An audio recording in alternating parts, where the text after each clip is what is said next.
Hey everyone, Nick Berlin with Berlin Builds. Today I want to show you how to hang upper cabinets.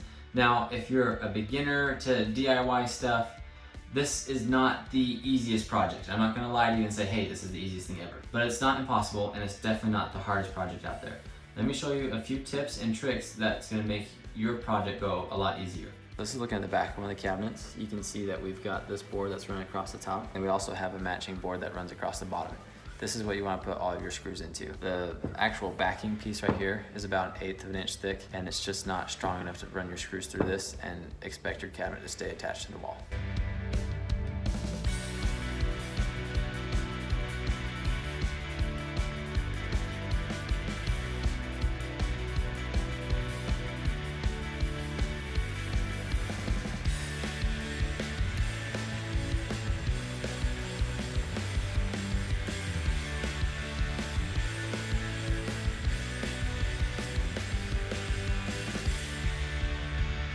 Alright, so I've got the ledger board on now, and when I did define my studs, there's a few different ways to do it. One is you can just take really strong magnets and you'll run along the wall until you hit one of the drywall screws, and you'll know that the stud's right there. I looked all over for my magnets and I could not find them today. So I used a really cheap stud finder, and it kind of worked. It helped me find this first stud, and then what I did is I just sunk a screw in, and using an impact driver, you'll know really easily because you'll hear that sound. Also, just because you can't just push the screw in, you know you hit a stud. And then typically it's gonna be about 16 inches on each side of a stud is where you're gonna find your next stud. So that's why I just kind of measured over, and then I did a little search and destroy on this side. When I didn't find the stud the first time I screwed in, I just shifted over a little bit until I did find it, and the same thing over on this side. So then I just put this ledger board on, and I just made sure that this is perfectly level, because what I'm going to do is I'm just going to set my cabinets up on that while I'm attaching them.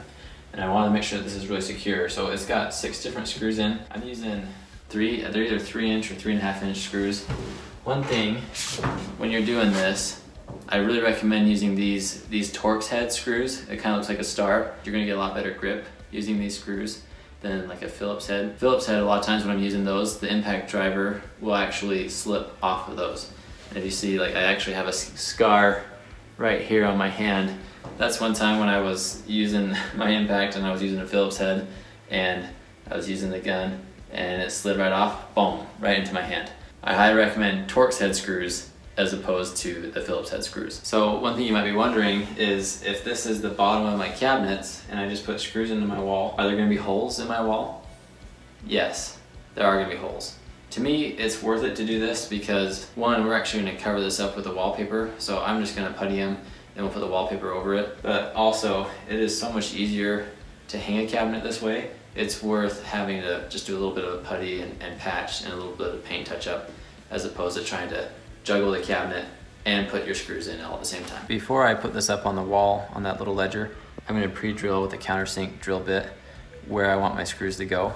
One thing that you're going to need to do is measure where all your studs are, and then you're going to need to figure out where that sets in your cabinet, and that's where you're going to need to drill your holes. If you happen to be at the same stage where you're framing, I have another video about how to put in cabinet backing. So you're going to see a lot more screws run across the top. All of those are going into solid blocking.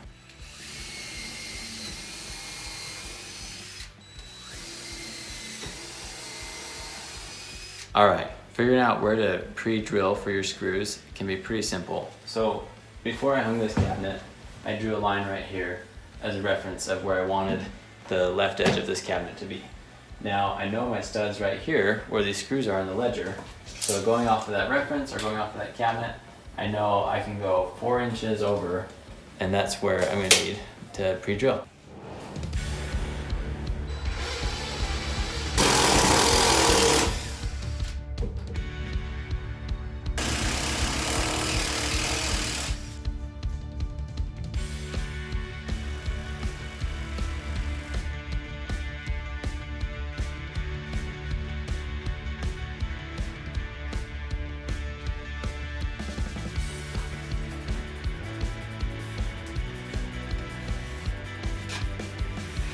Thanks for watching, everyone. Make sure you hit that subscribe button so you can get more videos on DIY stuff, tool reviews, tool setups, just stuff that's gonna help you in your journey of the DIY life. Make sure you hit subscribe so you can get more of that fun content. and then hit the like button because you liked this video.